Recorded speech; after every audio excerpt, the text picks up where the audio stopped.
Salut, salut! Salut! Bienvenue au nouveau. Donc moi c'est Karine, lui Mehdi. On voyage avec notre fils Lucas qui a 15 ans et notre petite Bully qui court partout, notre petite chienne. On voyage avec un vieux Saviem TP3 de 1974 et on vous emmène avec nous dans nos aventures. Ce coup-ci, après le show, on vous emmène au froid. On a testé, comme on vous a dit, le show en Tunisie. On a eu combien? 46 degrés? Ouais, 46-50. Voilà, et cette semaine ici, on a eu, la semaine dernière, on a eu... Moins 20. Moins 20, voilà. Entre moins 16 et moins 20, en fait, notre thermomètre ne fonctionne pas très bien. Une dame nous a dit moins 20, nous on a vu moins 16. Je pense que c'est plus moins 20, eux ils ont plus l'habitude que nous. Moi je trouve que ça caille un peu quand même. Ouais, ça va, la dernière fois il faisait moins 20. Ouais, c'est vrai. Mais c'était pas pareil. Quand en fait il fait plus doux, c'est plus humide et du coup on a plus la sensation de froid. Il fait quoi? Il fait moins 2. Ouais, ça va, c'est vrai. Donc on va vous expliquer dans cette vidéo comment on gère les énergies en fait avec le froid. Parce que c'est pas une mainte affaire. C'est pas facile.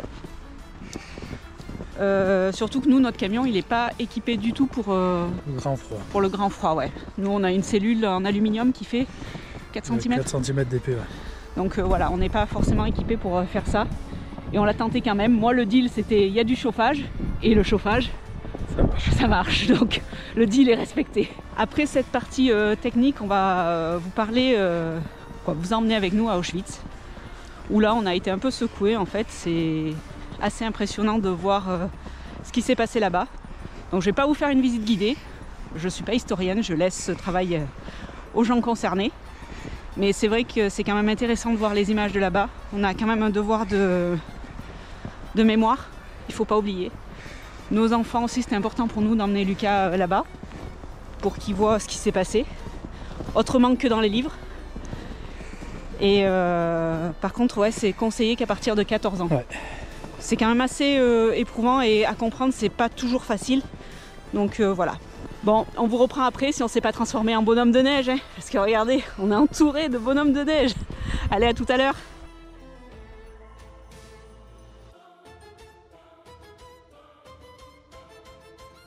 Comment gérer l'eau et l'électricité en hiver?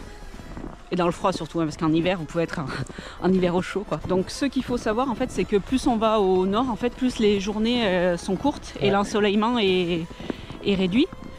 Nous, en ce moment, il fait jour de 8h10 à peu près jusqu'à 16h. Ouais. Et on n'est pas au nord-nord, hein, on est au sud de la Pologne. Donc voilà, je pense que plus on monte, en fait, plus ça diminue. Et niveau énergie, en fait, on produit pas, quoi, très clairement. Pour un peu qu'il n'y ait pas du tout de soleil, parce que il fait froid.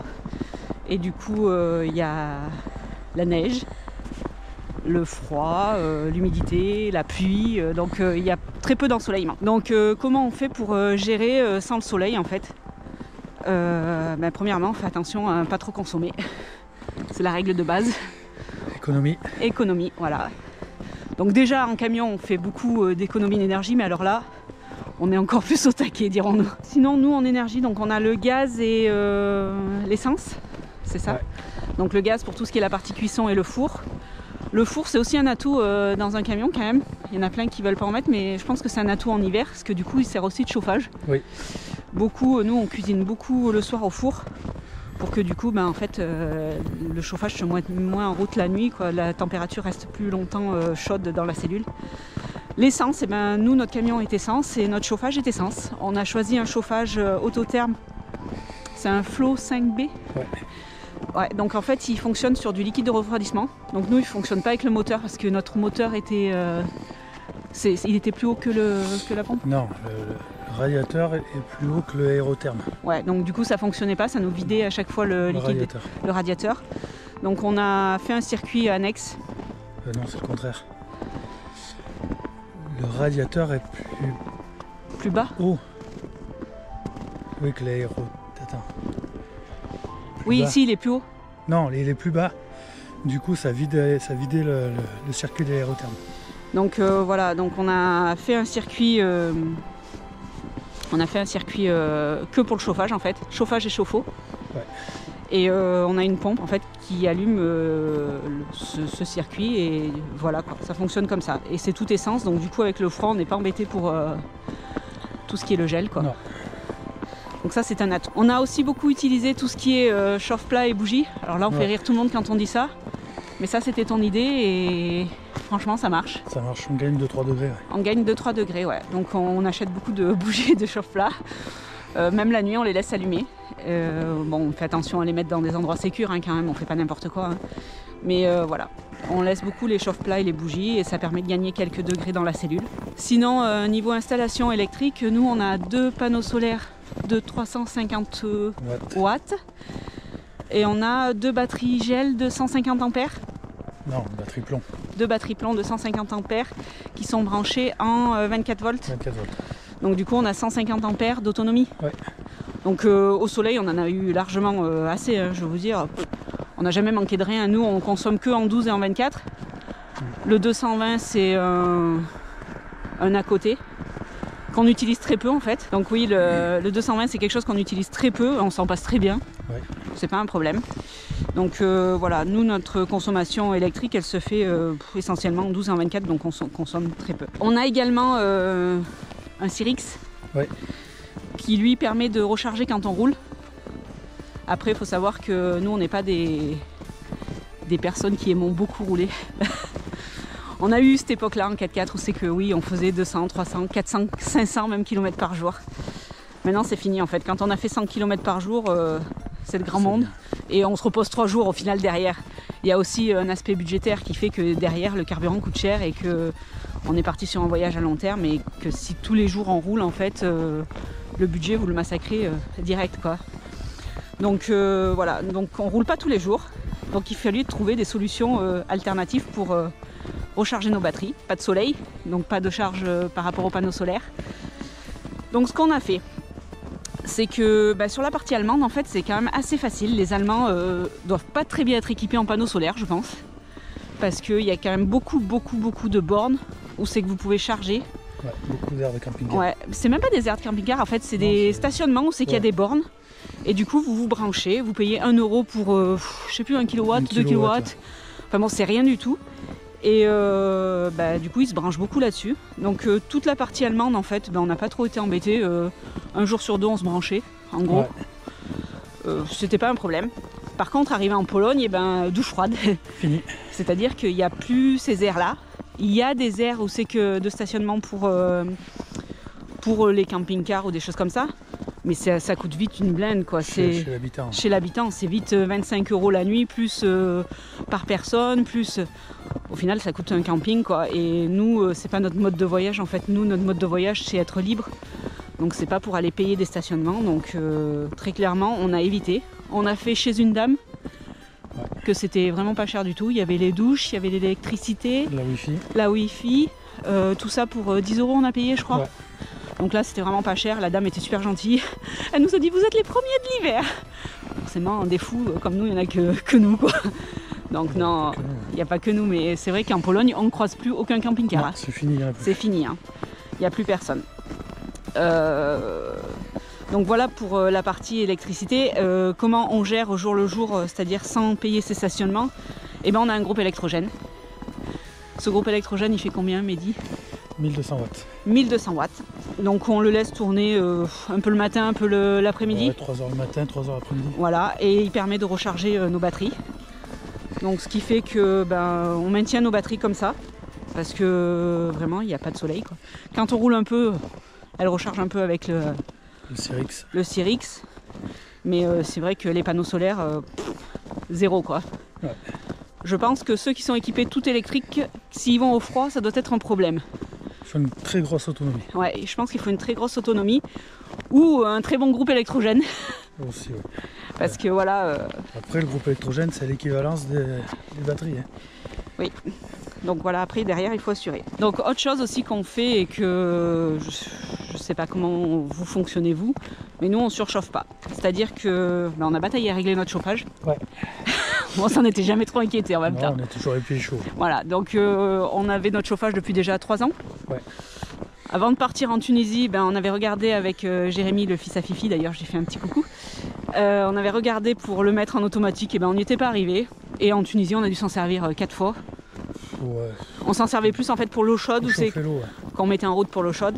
Mais voilà, on s'en est pas plus servi que ça. Et là, il fallait trouver une solution. Donc on a regardé avec Mehdi comme il faut. On a tout checké en fait, la partie électrique. Et tu as trouvé, c'était un fusible qui était grillé. Un fusible, ouais, sur le porte-fusible. Donc du coup, ça faisait que notre chauffage ne fonctionnait pas en automatique. Il n'était pas piloté en automatique. Voilà. Donc on a tout réglé ça. Et aujourd'hui, il est en automatique. C'est-à-dire qu'on a réglé pour que dès qu'il fait moins de 16 degrés dans le camion, c'est ça, je crois, 16, il se met en route, il monte de 3 degrés. Et une fois qu'il a atteint ces 3 degrés supplémentaires à 16, il s'arrête et il recommence le cycle en dessous de 16 et ainsi de suite. Donc on arrive assez bien à réguler la chose. Il tourne même quand on roule en fait. Ouais. On ne l'arrête jamais. Alors il y a des jours où c'est que quand il fait moins 16, forcément il va tourner beaucoup. Et d'autres où c'est que quand là il fait 0, moins 2, il tourne déjà que la nuit quasiment. Ouais, que la nuit. Et dans la nuit, s'il a tourné 5 fois, ça va quoi. Après, niveau budget pour ce qui est de l'essence, du groupe électrogène et du chauffage, on a fait un vrai test parce qu'on remplissait à chaque fois, donc on ne savait pas trop où on en était. Là, on a fait un vrai test la semaine dernière où c'est qu'il a fait moins 16. On a mis 30 litres pour 8 jours. Ouais. Donc en Pologne, ça nous a coûté 30 litres à peu près 50 €. C'est 1,20 €. Je crois que j'ai calculé que ça faisait, ça faisait 50 € pour les 30 litres. Donc 50 € pour 8 jours. Vous voyez, c'est pas non plus excessif. Après, voilà, vous voyagez en hiver, il faut savoir qu'il y a un budget supplémentaire pour l'énergie parce que vos panneaux ils produisent pas assez, quoi, très clairement. Hein. Le gasoil est plus cher ici aussi. Oui, le gasoil est plus cher, mais parce qu'il roule en essence, la grande majorité. Alors pour l'eau maintenant, comment on a géré l'eau? Donc l'eau, les cuves d'eau sont à l'intérieur, dans la cellule. Ouais. Donc elles sont hors gel, quand on ose espérer que s'il fait plus froid. Voilà, pour le moment ça s'est bien passé. Voilà, ça tient jusqu'à moins 20. On a pu se servir de l'eau à l'intérieur du camion. La seule chose, c'est la cuve des eaux usées qui est à l'extérieur. Le tuyau et la vanne, ils avaient gelé. Chalumeau. Donc voilà, on a dégelé au chalumeau. Alors après, quand il a fait moins 16, dès qu'il fait des températures négatives, on n'utilise pas du tout la cuve des eaux usées. Dès que les températures sont à 0, moins 1 ou supérieures à 0, en fait, on recommence à utiliser la cuve des eaux usées. Mais voilà, on fait attention, on utilise une bassine pour la vaisselle et puis on bascule l'eau dehors. Hein. Nous, on n'a que l'eau de l'évier et de la douche, quoi. Ouais. Parce que les toilettes, c'est des toilettes sèches, donc on n'a pas ce souci-là. Et ça c'est bien aussi en hiver, de ne pas avoir ce souci-là des toilettes, quoi. Alors après, on va vous parler d'un sujet que très peu parlent. C'est les ponts thermiques et la condensation. Alors là, on a vécu un enfer. Ouais. Le premier mois en Allemagne, c'est qu'il a vraiment fait que pleuvoir. Vous ne pouviez pas aérer, parce que sinon, forcément, vous ouvriez le lanterneau, ça pleuvait dedans, les vitres, ça pleuvait dedans. Vraiment, on a vécu l'enfer. On en est même arrivé à des phénomènes de moisissure. Et c'était pas cool en fait. On a passé plusieurs jours, tous les 2 jours, à tout nettoyer, tout éponger. Les vitres, on s'est rendu compte qu'en fait, quand on mettait le film aluminium, c'était pire. Ça amplifiait le phénomène de... Donc nous, on a 2 sortes de vitres. On a que des Sades, hein, par contre, des Dometic Sades.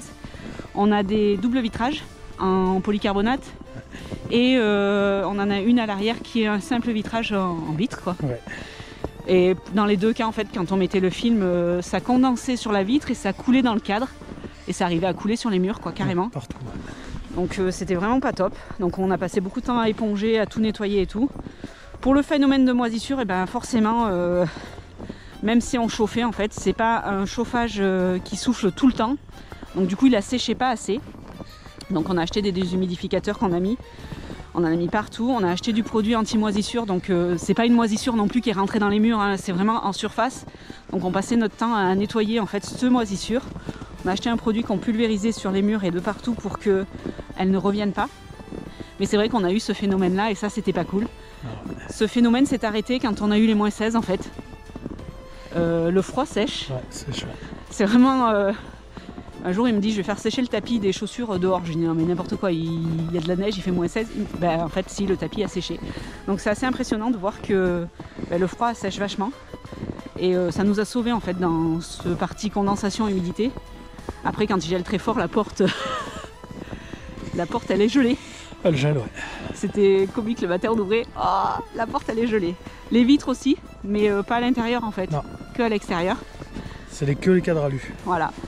Alors le lanterneau au niveau de l'humidité et de l'aération permanente, on a des grilles, on a tout ce qu'il faut en fait, hein. Le camion a été homologué. Il a le camion a les ventilations permanentes qu'il faut, le lanterneau est en ventilation permanente. Et tu as aussi des grilles partout qui font que ça ventile. C'est haute. Mais vous voyez, ça suffisait pas pour gérer l'humidité, quoi. Vraiment. En fait, l'humidité, elle a commencé même à la maison. C'est-à-dire que dès qu'on est arrivé au mois d'octobre, il a commencé à pleuvoir et on s'en est plus sorti jusque-là, début janvier, il a fait froid, quoi. Ouais. Donc voilà, ça fait octobre, novembre, décembre. Ça fait 3 mois, quoi. 3 mois d'humidité et ça, c'était vraiment pas top, quoi. Donc là, on a stoppé tout ce phénomène d'humidité, de condensation. On a aussi acheté un petit déshumidificateur électrique qu'on branche un peu en journée. Ouais. Et là, ça marche pas trop mal ces trucs-là. Vous voyez vraiment les gouttes d'eau tomber, que le déshumidificateur avec les... Je sais pas, c'est les cartouches, là, la silice dedans. Ça met super longtemps à agir, que là, le déshumidificateur électrique, en 2 heures, vous avez déjà de l'eau qui commence à couler dans votre déshumidificateur. C'est quand même assez impressionnant. Après, on l'a laissé tourner une fois toute une nuit, quand on était branché chez la dame, là, en Pologne. Ouais. Ça assèche les reins quand même. Moi, je me suis levée, j'avais la gorge sèche, quoi. Il fallait... C'est le but. Hein. Ouais, c'est vraiment ça assèche. Après, voilà, c'est le but d'assécher tout ça. Donc voilà pour la partie un peu technique, en fait, où c'est qu'on vous explique comment ça se passe en hiver en van life. C'est pas tout drôle, il faut pas idéaliser le truc. Il n'y a pas que la neige, les bonhommes de neige, s'amuser. Non, il y a aussi toute la partie technique à gérer. Pour l'instant, ça s'est pas trop mal passé. Ça va. Le camion démarre bien tous les matins, aucun problème. Même à moins 16. Même à moins 16. On lui a changé sa petite bougie depuis. Ça va mieux. Ça va mieux, il est en pleine forme. Niveau neige et glace, on a roulé sur la glace parce qu'ici il déneige pas. Non. Donc on a roulé sur la glace. 2-3 fois, tu as dû mettre les 4 roues parce que on patinait un peu. Surtout en marche arrière en fait, quand tu dois sortir en marche arrière, c'est un peu plus compliqué. Mais voilà, ça c'est pour l'instant. Ici, ils roulent avec leur voiture, donc tout va bien. Tout va bien, quoi, aucun problème. Les transports en commun, les poids lourds, tout roule. Le train roule, il n'y a pas de retard. Vraiment, c'est assez drôle à voir. Quand on a vu les informations en France où c'est que le froid était annoncé à Paris, c'était la catastrophe, et ben nous on rigolait beaucoup. Ouais. Ça nous a beaucoup amusé et je pense qu'ici aussi ça les fait beaucoup rire parce que je vous dis, il y a entre 5 et 6 cm de neige sur la route et c'est de la glace et ça les effraie pas. Hein. Ils roulent. Non, c'est normal. Ils roulent, aucun problème. Donc voilà pour cette partie technique et sachez que ce qu'il faut retenir, c'est que le solaire en hiver dans les pays nordiques, c'est difficile. C'est difficile, il ne faut pas oublier, mais ça ne peut pas être votre source d'énergie principale. Donc n'oubliez pas, si vous aménagez votre véhicule, pensez à ça. Un petit groupe électrogène. Et les ponts thermiques. Et les ponts thermiques, ouais. Tant qu'à faire que vous y êtes à l'aménagement, pensez à tout ça, quoi. Parce qu'on dit toujours, on n'ira pas au froid, non, j'irai pas. Et dans la vie, en fait, on ne peut pas savoir de quoi demain est fait. On change d'avis, on change d'opinion, ce qui est normal. Et on avance. Et en avançant, des fois, on décide de faire ce qu'on a dit. Je ne le ferai jamais. Donc voilà. Ne jamais dire jamais. Ne jamais dire jamais, ouais. Voilà. Des miradors, des barbelés, des baraquements, nous avons tous en tête des images d'Auschwitz. Mais comment ce camp d'extermination a-t-il été créé ? Avril 1940, Himmler, le chef de la SS, ordonne d'aménager un camp à Oswiecim, à l'ouest de Cracovie, au sud de la Pologne. En allemand, cette ville s'appelle Auschwitz. En juin 1940, un premier transport de prisonniers polonais arrive. Un an plus tard, le camp regroupe 11 000 prisonniers. À la même période, Himmler demande son agrandissement et ordonne la construction d'un second camp sur le site du village voisin de Birkenau. À l'origine, il est prévu pour accueillir des prisonniers de guerre. Mais quelques mois plus tard, Birkenau est désigné pour devenir le camp de rassemblement et d'extermination des Juifs d'Europe de l'Ouest. L'extermination démarre au début de l'année 1942. Auschwitz est là parce que c'est à la fois proche et loin des centres-villes, mais surtout extrêmement bien desservi sur le plan ferroviaire. Au moins 1,3 million de personnes sont déportées à Auschwitz. Des Juifs, des Polonais, des prisonniers de guerre soviétiques, des Roms, des Sinti, des témoins de Jéhovah ou encore des homosexuels, des hommes, des femmes, des enfants, des vieillards. 1,1 million de personnes y sont assassinées, dont 90% de Juifs.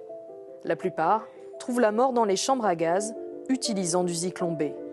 Des médecins nazis procèdent aussi à des expérimentations médicales sur des déportés. D'autres sont sélectionnés pour le travail forcé. Un troisième camp est créé, celui de Monowitz, autour de l'usine IG Farben. Les prisonniers tentent de survivre au gré du bon vouloir des soldats SS ou des capots chargés de les encadrer. Face à l'avancée de l'armée rouge, Himmler décide à la fin de l'année 1944 d'arrêter les opérations de gazage.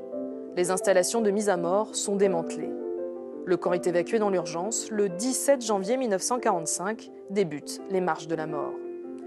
Près de 60 000 prisonniers sont entraînés sur les routes en plein hiver. Le camp est finalement libéré le 27 janvier par des soldats de l'armée rouge. À l'intérieur, ils ne découvrent que 7 000 survivants.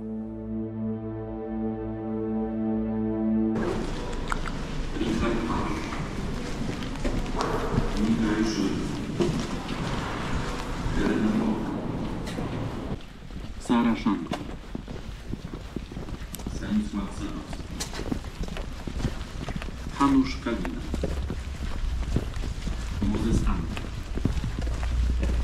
Esther Fischer. Donc là, on passe dans les tunnels, ils appellent ça. On rejoint en fait les camps.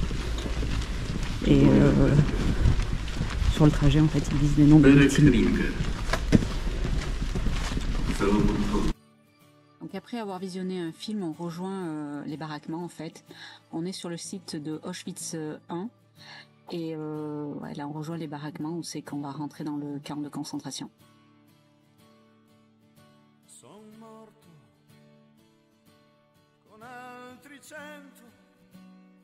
Donc les camps étaient entourés de barbelés sur toute la hauteur, c'était vraiment très haut. Il y a des miradors partout, donc c'était quasi impossible de s'échapper. Et les petites grottes là que vous voyez, c'était en fait les SS, quand il pleuvait ou qu'il faisait pas beau, ils se mettaient à l'abri là, et comme ça ils pouvaient surveiller les barbelés.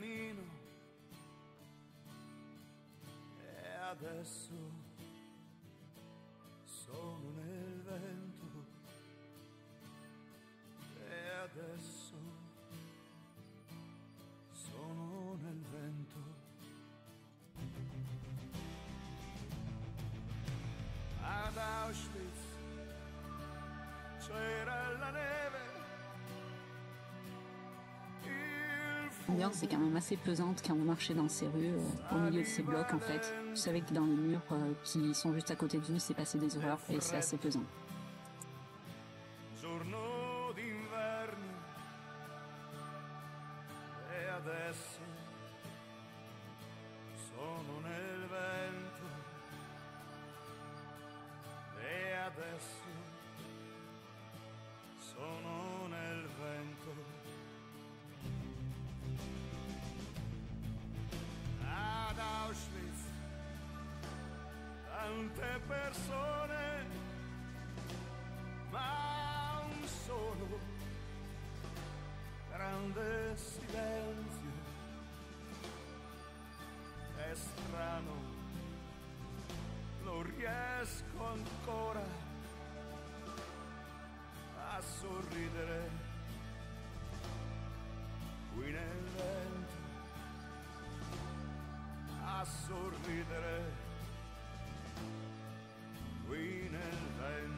Passer par le mur des portraits, donc on retrouve les portraits des hommes, des femmes.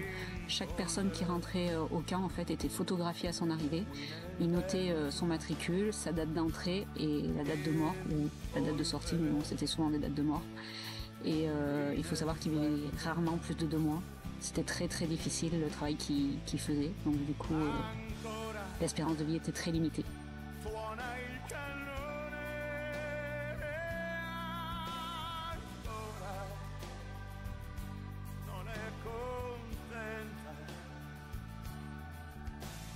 Chaque bloc avait son utilité dans le camp.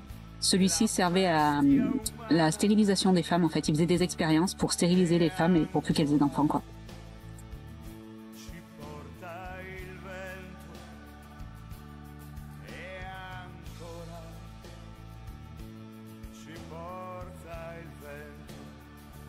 Donc là, on arrive sur la partie prison. On sait que il n'y avait pas de jugement, hein. Dès qu'on faisait une bêtise, on allait en prison. Et donc il passait un peu, voilà, il passait par les bureaux des différents SS, les dortoirs. Puis après, donc on n'a pas pu tout filmer en fait, parce que dans le sous-sol il y avait les prisons, mais on n'a pas eu le droit de les filmer par respect pour les gens qui sont passés là. Et après, donc ils sortaient dehors. Et ils étaient en général fusillés au mur de la mort, voilà, au mur de la mort. C'est que les vitres étaient fermées pour que personne voie ce qui se passe dans ce cours-là, en fait.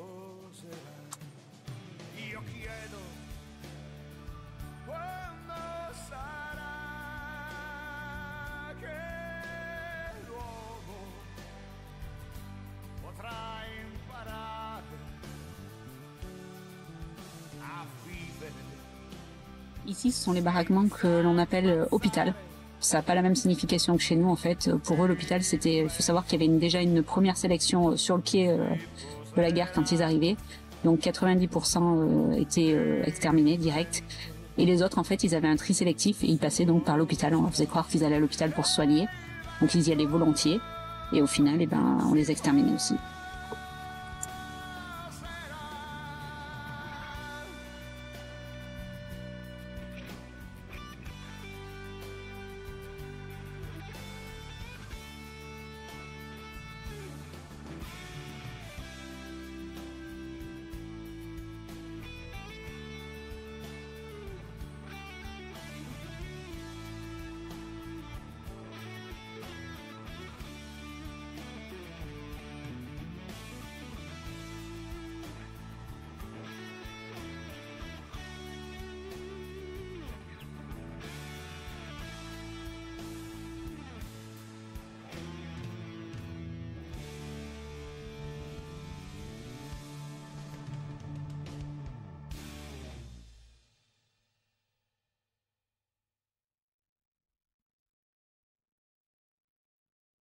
L'appel. Tous les jours, en fait, ils étaient regroupés ici. Quand ça sonnait, il fallait arriver illico presto. Et des fois, ils y restaient des heures entières. Et là, vous voyez, dans la neige, il fait froid. Ils avaient les mêmes conditions et eux, ils n'étaient pas habillés. Nous, on est habillés. Vraiment, ils y restaient des heures. Et en fait, ça permettait au SS de comptabiliser, de voir ceux qui étaient affaiblis, les envoyer directement à l'hôpital. Et l'hôpital, comme je vous expliquais, c'est pas l'hôpital comme chez nous. Donc, au final, ils étaient placés dans des baraquements en attendant d'être exterminés. Toujours dans un souci de confort, en fait, les SS avaient cette petite cabane là, c'est que eux pouvaient se mettre à l'abri quand ça durait des heures, qu'il pleuvait ou qu'il neigeait, qu'il faisait -20. Eux, ils étaient à l'abri, du temps que les prisonniers, eux, étaient dehors et qu'ils attendaient dans le froid, pas habillés.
Donc là, on arrive sur la maison du directeur du camp, en fait. Il a été pendu en face de l'allée, où c'est que pour bien qu'il voie en fait toutes les horreurs qu'il a fait subir aux prisonniers durant toutes ces années.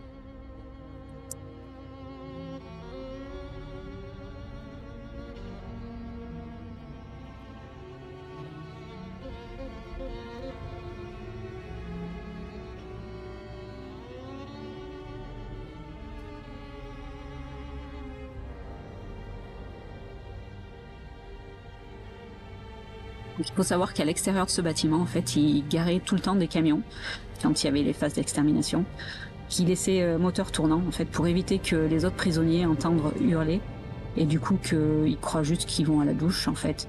Donc c'était une manipulation pour éviter les émeutes. On se rend ensuite sur le site de Birkenau, qui est à 3 km de là. Et là, c'était le site où c'est qu'arrivait le train, en fait. Il était très bien placé pour la gare. Donc le train arrivait là et il rentrait dans le bâtiment. Et c'était sur le quai qu'il faisait le tri, le premier tri sélectif, en fait, de qui partait à l'extermination ou pas.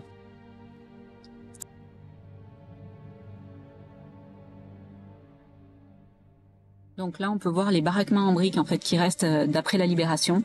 De l'autre côté du camp, il y avait des baraquements en bois.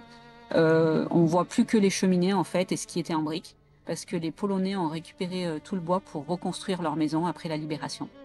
Donc il reste plus grand-chose, en fait.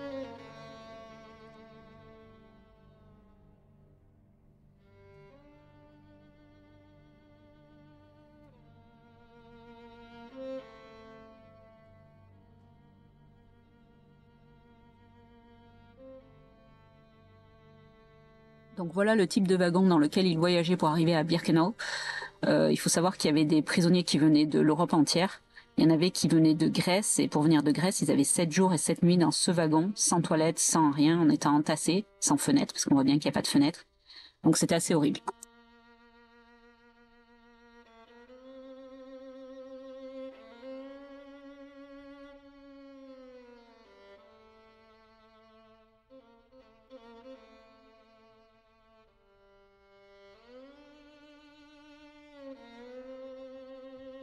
Comme à Auschwitz I, en fait, il y a des miradors et des barbelés très hauts de partout. Donc l'évasion était impossible. Ils étaient donc voués à travailler ou à être exterminés, quoi.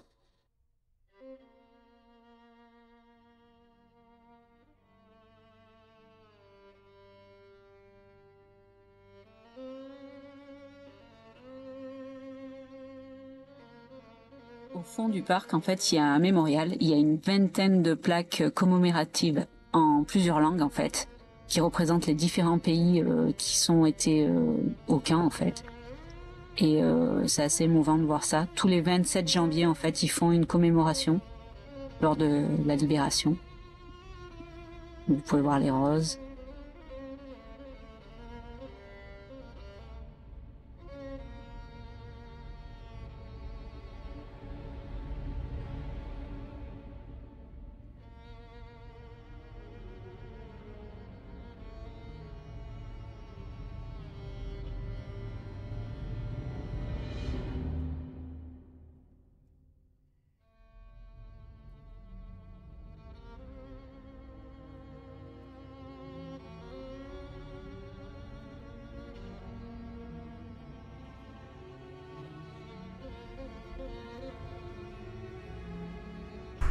Cette grande salle au sous-sol, c'était le vestiaire. Vous le savez parce que vous avez vu un modèle d'un tournatoire de chambre à gaz. Sur la porte d'entrée, il y avait inscription ouverte, la douche et la désinfection. Ça servait pour calmer les juifs. Dans le vestiaire, très souvent il y avait un SS qui disait comme ça, c'est juste la désinfection. Après il y a un café chaud qui attend les juifs. Après il y a le travail. Après il a ajouté, rappelez-vous où vous laissez vos affaires, vos chaussures, parce que vous devez récupérer tout ça après la douche. Et après tout nu, les juifs s'étaient conduits vers la chambre à gaz qui était juste en face de nous. Vous voyez, cette pièce est limitée, donc c'est presque sûr. Quand la porte était fermée, les juifs ils savaient que c'était un piège, parce que c'est pas possible de prendre la douche quand il y avait 1500 personnes placées sur l'espace qui est limité, qui est juste en face de nous, j'espère que vous voyez. Okay. Quand la porte était fermée, par les trous qui étaient dans le plafond, les SS jetaient les gaz mortels, les cyclones, les petits cailloux que vous avez vus sur l'exposition.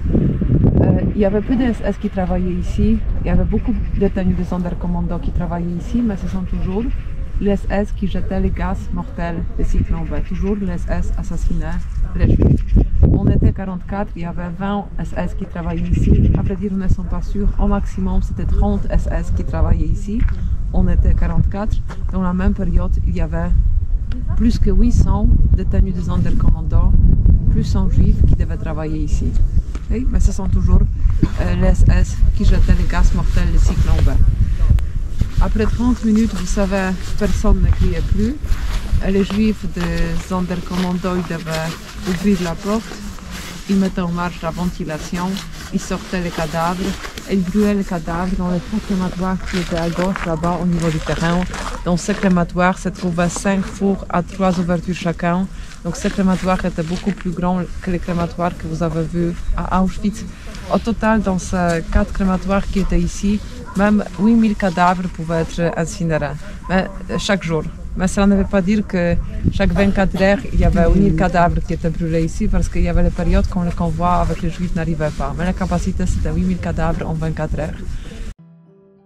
Between the Sola and the Vistula Crown, between swamps, guard chains, barbed wire, lies Auschwitz concentration camp, the cursed nest that inmates hate like an evil plague. Where there is malaria, typhus and other things, where great anguish eats at your heart, where thousands upon thousands are imprisoned, far from their homeland, far from their wife and child. You see rows of buildings rise, built by inmates. Through storms and rain, you have to carry bricks and sand. Block after block springs up, with thousands of men. All of this for those who are yet to come. Se promener là, plein hiver en plus, ça peut pas laisser indifférent. Franchement, quand on a entendu tout ce qu'on a entendu dans la journée, et nous on est là, bien en vie, on visite entre guillemets un cimetière géant, parce qu'il faut savoir que les cendres elles sont dispersées partout dans les centres de Auschwitz, surtout dans les lacs. En fait, il y a plein de petits lacs tout autour et les cendres sont de partout. Donc c'est des milliers de morts qui sont ici sur ce site, et ça fait quelque chose. C'est assez, les émotions se mélangent un peu.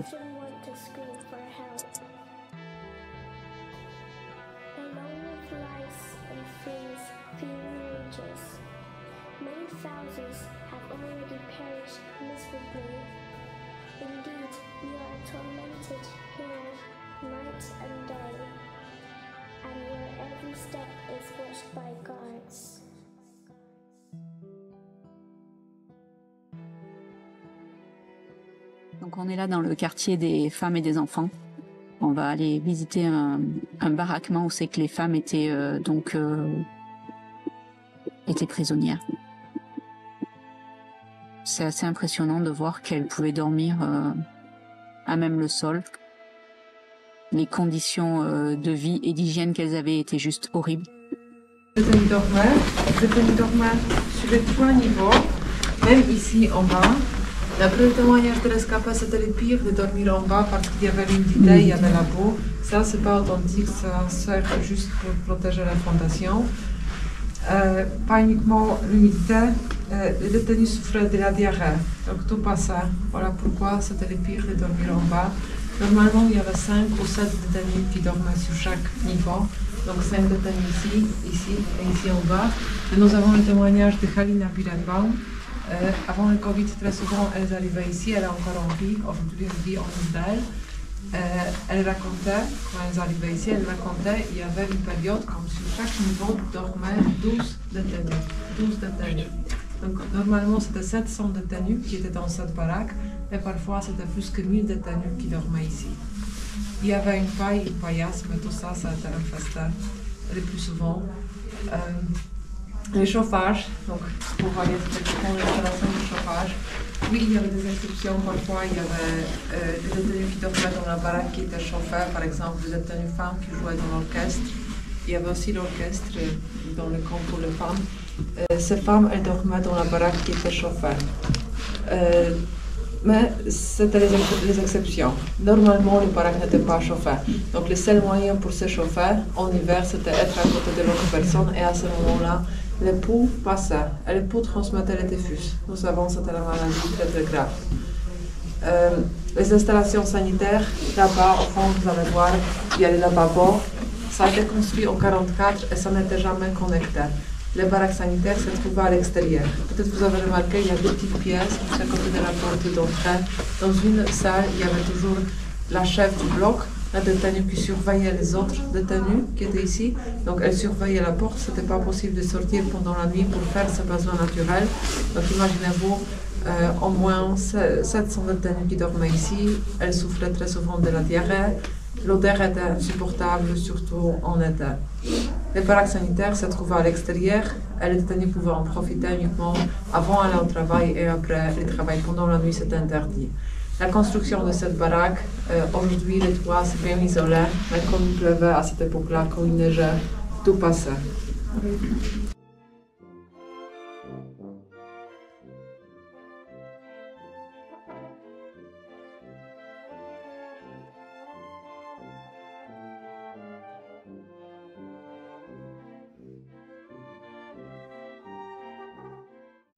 Cette vidéo se termine, on espère que ça vous a plu, que ce petit retour d'expérience vous sera utile.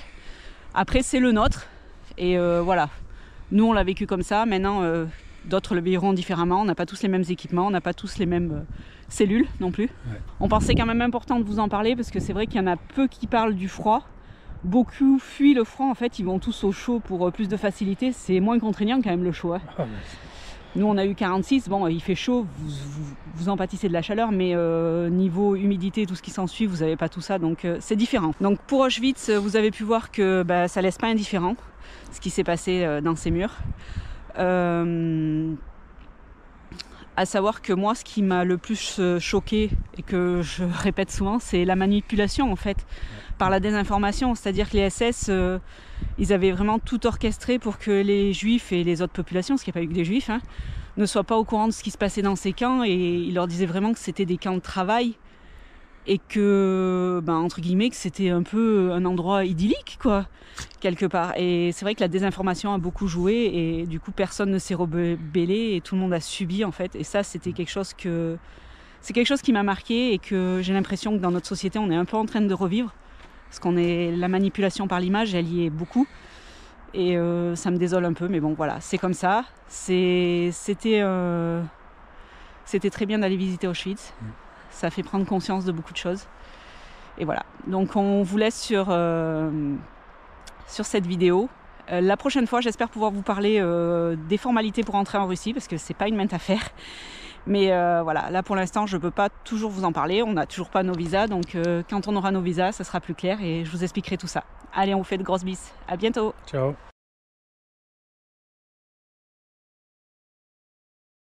Et n'oublie pas, si tu es curieux et que tu veux des news croustillantes, on est régulièrement quotidiennement même, sur Instagram et sur Facebook, c'est que tu peux nous suivre. Allez, on te laisse aller t'abonner. Ciao, bisous.